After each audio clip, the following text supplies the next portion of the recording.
আজকে যদি আপনার সাথে দেখা হইতো তাহলে একটা গল্প বলতাম ওকে। আজকে যদি আমার সাথে দেখা হয়ে গল্প শুনতাম।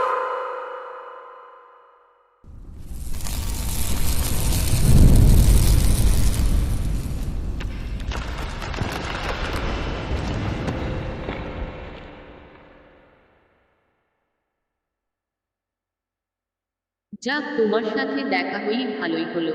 গল্প বলো এখন। তাহলে শুনো এখন। ছাত্রীকে 15 মিনিট লেট করে পড়াতে যাই, মুখে সামান্য হাসি। কারণ আমি যাওয়ার টাইম হলেই সে বাথরুমে যাবে, খাবার খাবে। তাই ভাবলাম 15 মিনিট লেট করে যাব, যাতে এতটুকুর মাঝে সে সব শেষ করে। মুখে সামান্য হাসি। ওমা, লেট করে গিয়েও দেখি সে তখনই সব শুরু করে।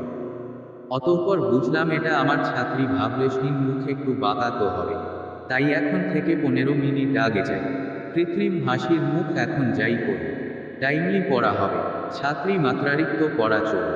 এক পড়া একেবারে পড়ে দিতে পারে না।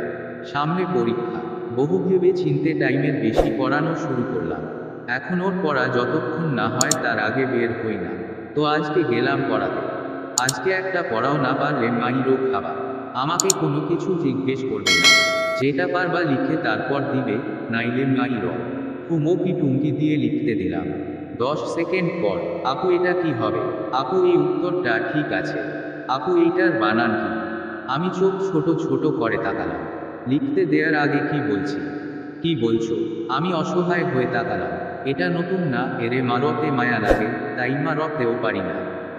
একটা দিব ধরে, আবার পড়। অতঃপর বইটা তার হাতে আবার দিলাম। ভদ্রমেয়ের মতো পড়তে লাগলো। কিছুক্ষণ পর, আবু হইছে, লিখে দাও। আচ্ছা। লিখতেছে পচা করে। পচা করে লিখো কেন?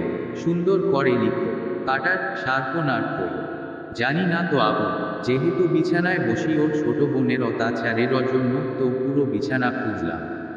এর মাঝেই দেখলাম ও বিছানার নিচে কি যেন করছে। পাত্তা দিলাম না। ছোট বোনের অত্যাচার বললাম কারণ ওর পিচ্ছি বোন আমি গেলেই আমার কোলে উঠে বসে থাকে। লিখতে দেয় না, তাই ওর মা অন্য রুমে বিছানায় বসায়। পুরো বিছানা খুঁজেও কাটার আর পেলাম না। আচ্ছা, এমনই লিখব, কিন্তু সুন্দর করে।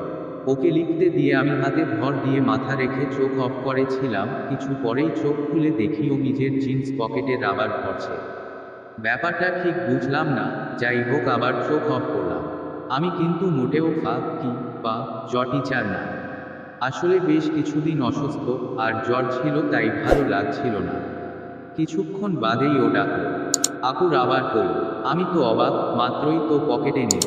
কিছু বললাম না, শুধু কাহিনী দেখছি। ও চারদিকে খুঁজছে। আপু পাই না তো। কি পোলাপান রে বাবা, কিভাবে কম পড়া যায় এদের থেকে, এখন শিখতে হবে।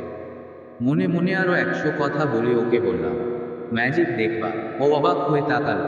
কি ম্যাজিক? উদ্ধৃতি চিহ্ন। রাবার আনার ম্যাজিক। ও মনেই তাকিয়ে রইল। আমি যা কর হবার মতো করে হাত নাড়িয়ে বললাম, সুমান্তার সু। পকেটে দেখো। ও কিছুক্ষণ ড্যাব ড্যাব করে তাকিয়ে রইল। আমি ওর পকেট থেকে রাবার বের করলাম। কাটারটাও কি জাদু করে আনলো। আর কিছু বলা লাগেনি, নিজেই উঠে বিছানার নিচ থেকে কাটার বের করলো।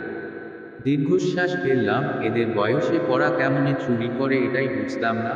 মাত্র পড়ে ওয়ানে, আর এ পড়ার টাইম নষ্ট করার কত বুদ্ধি মাথায় নিয়ে ঘুরে। আজ তো শুধু এটা বললাম। আরও আছে, কিন্তু এ তো জানে না আমিও রোদেলা আছি। এত সহজে হার মানার নয়। ভালো রেজাল্ট তো করিয়েই ছাড়ব, যত যাই করো না কেন।